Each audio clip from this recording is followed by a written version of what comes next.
Assalamualaikum dan salam sejahtera. Baik pelajar, hari ini kita akan sambung pembelajaran kita dalam bab 3, Sejarah Tingkatan 5. Baiklah, yang pertama kita pergi pada 3.2 iaitu sejarah dan juga kedudukan institusi Majlis Raja-Raja, di mana yang pertama kita lihat dulu pembentukan Dubar di negeri-negeri Melayu Bersekutu yang telah dibentuk pada tahun 1897. Di sini Dubar berperanan sebagai majlis persidangan Raja-Raja Melayu bagi negeri Perak, Selangor, Pahang dan juga Negeri Sembilan. Mereka membincangkan hal ehwal pentadbiran kerajaan dan juga persekutuan dengan British. Kemudian terdapat Majlis Sultan-Sultan semasa Malayan Union, yang majlis ini sebenarnya dipengerusikan oleh Gubernur Malayan Union. Ahlinya terdiri pada 9 orang Melayu dan 3 pegawai kanan British. Dan tujuan majlis ini adalah untuk membincangkan undang-undang berkaitan agama Islam dan juga menasihati gubernur. Walau bagaimanapun, majlis ini sebenarnya tak wujud sebab kerajaan Melayu ketika itu sedang menentang Malayan Union. Kemudian kita tengok pula Majlis Raja-Raja semasa PTM yang telah ditubuhkan pada 1948 bagi menggantikan Malayan Union.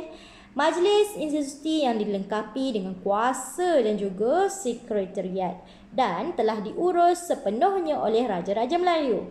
Persidangan ini telah disertai oleh penyimpan mohon besar Raja-Raja untuk memeterai keputusan dalam persidangan.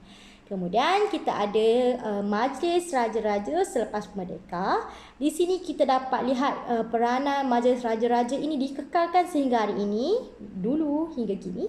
Namun berlaku perubahan keanggotaan di mana yang di Pertuan Negeri Melaka dan Pulau Pinang, yang di Pertuan Negeri Sarawak dan Sabah telah menjadi ahli dalam Majlis Raja-Raja ini. Walau bagaimanapun, yang di Pertuan Negeri ini tidak turut serta dalam mesyuarat khas untuk melibatkan institusi beraja seperti pemilihan YDPA. Kemudian kita pergi kepada 3.3 iaitu YDPA dan peranan dalam perlembagaan persekutuan, di mana di sini kita dapat lihat institusi YDPA telah wujud selepas negara mencapai kemerdekaan. Dan YDPA ini telah dipilih dalam kalangan raja yang memerintah 9 buah negeri. Pemilihan ini dilaksanakan oleh MRR iaitu Majlis Raja-Raja. Okey, di sini tengok ya, ada berapa semua? Cuba kira. Kalau 2, 4, 6, 8, 10, 12, 14, 16. Jadi dah ada 16. Dan yang atas sekali di belah kiri itu adalah Sultan Pahang lah. Sultan yang terbaru, agung yang terbaru. Okey. Ini senarai. Kalau tengok yang pertama tu ada dekat duit kertas yang di Pertuan Agong yang pertama. Baiklah, kita terus saja kepada fungsi Majlis Raja-Raja. Di sini ada 7 fungsi Majlis Raja-Raja, iaitu 1. Memilih YDPA dan timbalan. 2. Bersetuju atau tidak bersetuju sebarang undang-undang yang memerlukan persetujuan Majlis Raja-Raja. 3. Menjadi rujukan dalam perubahan dasar berhubung dengan kedudukan istimewa orang Melayu, Bumiputera, Sarawak dan Sabah serta kepentingan kaum lain. 4. Memberi nasihat berkaitan dengan pelantikan jawatan tertentu. 5. Menjadi lembaga pengampunan bagi sesuatu kes. 6. Memperkenankan perubahan persepadanan negeri serta mendapat perkenan raja negeri berkenaan. Dan yang ketujuh, memperkenan pindaan perlembagaan bagi perkara-perkara tertentu. Seterusnya kita pergi kepada 3.4 iaitu demokrasi ataupun amalan demokrasi dan juga pengasingan. Di sini kita dapat lihat amalan pilihan raya di mana elemen penting menandakan wujudnya amalan demokrasi. Pilihan raya ada, maka adalah demokrasi. Okey, pilihan raya diadakan dalam tempoh 5 tahun di mana kempen pilihan raya membolehkan rakyat untuk mengenali calon. Kemudian rakyat perlu menyemak nama pada daftar pemilih sebelum undi dan undian dilakukan dengan menggunakan prosedur yang telus dan juga sistematik. Dan undi ialah rahsia dan bukti kebebasan bagi kerajaan. Seterusnya kita ada kebebasan asasi di mana merupakan hak yang dimiliki oleh seseorang individu di sisi undang-undang. Jadi kebebasan asasi ini adalah hak seseorang dari sektor undang-undang lah. Di sini kita dapat lihat ada perlembagaan persekutuan yang telah menggariskan peruntukan berkenaan dengan kebebasan asasi. Kemudian dalam kebebasan asasi ini kita ada kebebasan diri, kebebasan beragama, hak berkenaan pendidikan dan juga kebebasan bersuara, perhimpunan dan juga persatuan.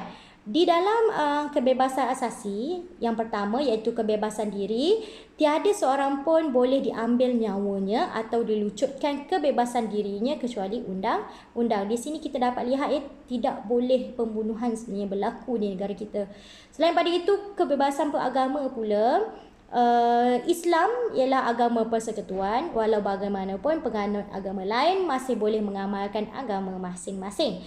Hak berkenaan pendidikan pula, tidak boleh diskriminasi terhadap warga negara atas alasan agama, ras, keturunan ataupun tempat lahir. Kemudian dari segi kebebasan bersuara, berhimpun dan berpersatuan, di sini kita dapat lihat setiap warga negara berhak untuk bersuara, berhimpun secara aman dan membentuk persatuan. Walau bagaimanapun, kita perlu beringat bila bercakap perkara yang benar dan luahkan pendapat berdasarkan fakta bukan auta. Baiklah, kita pergi pula kepada pengasingan kuasa.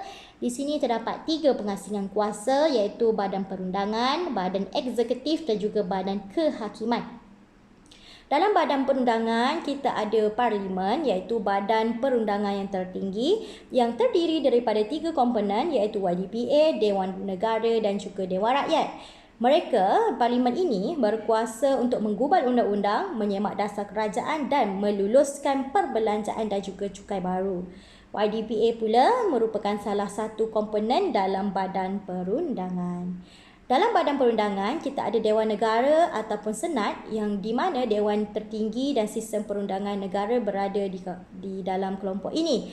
Dan Dewan Negara ini membahaskan tentang orang undang-undang yang diluluskan oleh Dewan Rakyat. Bagi Dewan Undangan Negeri atau DUN pula, DUN ini dia berada di setiap negeri kecuali wilayah Persekutuan Kuala Lumpur, Labuan dan juga Putrajaya yang di mana 3 wilayah persekutuan ini hanya menjadi ahli parlimen.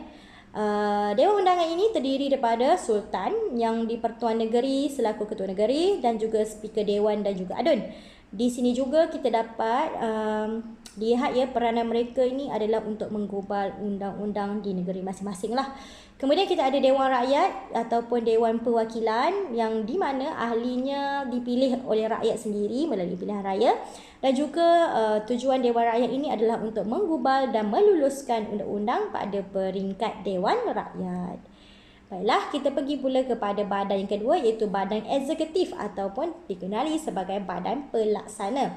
Jadi badan eksekutif ini kita ada jemaah menteri sebagai kabinet. Jadi jemaah menteri ini terdiri daripada Perdana Menteri dan menteri seperti Menteri Keuangan, Menteri Pendidikan juga Menteri Kesihatan. Okey, mereka berperanan untuk menggubal dasar dan juga melaksanakan pembangunan. Perdana Menteri menjadi ketua jemaah dan memimpin kerajaan serta menjalankan pentadbiran kerajaan persekutuan. Menteri juga mengetuai kementerian dan juga anggota jemaah menteri berpegang pada prinsip tanggungjawab bersama secara kolektif dan setiap menteri mesti mempertahankan keputusan jemaah menteri. Sekiranya menteri tidak bersetuju dengan dasar kerajaan, beliau hendaklah meletakkan jawatan sebagai ahli jemaah menteri. Kemudian kita pergi pula kepada badan eksekutif iaitu badan pelaksana di mana di sini kita dapat lihat Majlis Mesyuarat Kerajaan Negeri. Pada peringkat negeri ada kuasa terletak pada sultan atau raja atau yang di-Pertua Negeri. Bagi Semenanjung Malaysia kita ada Majlis Mesyuarat Kerajaan Negeri atau Exco. Bagi Sabah dan Sarawak kita ada Kabinet Negeri yang berperanan dalam pentadbiran yang diketuai oleh Menteri Besar atau Ketua Menteri. Bagi badan kehakiman, kita ada 6 perkara dalam bab badan kehakiman. Yang pertama iaitu diketuai oleh hakim negara. Kuasa kehakiman dilaksanakan oleh mahkamah. Kemudian hakim dilantik untuk memastikan sistem kehakiman dan keadilan ditegakkan. Kemudian badan kehakiman juga berperanan untuk mengadili pertikaian antara pemerintah dengan rakyat atau rakyat dengan rakyat. Kemudian menyelesaikan konflik kerajaan negeri dan kerajaan persekutuan. Fungsinya bergantung kepada status mahkamah, iaitu mahkamah atasan ke, mahkamah bawahan ke, mahkamah khas ke. Tengoklah dia punya mahkamah apa. Dan yang terakhir, mahkamah peringkat negeri, mahkamah syariah dan juga mahkamah anak negeri Sarawak dan juga Sabah berada di bawah mahkamah peringkat negeri. Seterusnya kita pergi kepada topik 3.5 iaitu keunikan amalan demokrasi berparlimen di negara kita. Okey, ada uniknya sebab dia terdiri daripada gabungan unsur tradisional dan juga moden. Kemudian kita ada mekanisme semak dan imbang. Kemudian kita ada kerjasama politik dan kuasa budi bicara raja. Dalam gabungan unsur tradisional dan juga moden, di sini kita dapat lihat ya, unsur tradisional ni ialah kedudukan raja sebagai warisan sosial politik. Unsur moden, kita ada demokrasi berparlimen berdasarkan Westminster di England dan juga kombinasi di mana raja berperlembagaan dan demokrasi berparlimen mengimbangi amalan demokrasi. Bagi mekanisme semak dan imbang, terdapat pemerintah beraja yang mengimbangi pemerintahan demokrasi kecuali dalam hal politik, ekonomi dan juga dasar negara. Okey, mekanisme ini meredakan konflik dalam demokrasi dan juga mengakibatkan berlakunya pengasingan kuasa. Kuasa budi bicara raja pula, di mana kuasa boleh dilaksanakan oleh baginda tanpa mendengar atau menurut nasihat ketua kerajaan. YDPA ialah dia ni dalam soal pelantikan Perdana Menteri, okey, baginda, kuasanya berada untuk tidak memperkenan permintaan untuk membubarkan parlimen. Kemudian di bawah raja dan juga yang di-Pertua Negeri YDM, pelantikan menteri besar dan juga ketua menteri, di sini kita dapat lihat kuasa tidak memperkenankan pembubaran DUN. Kalau YDPA parlimen, kalau YDN DUN ya.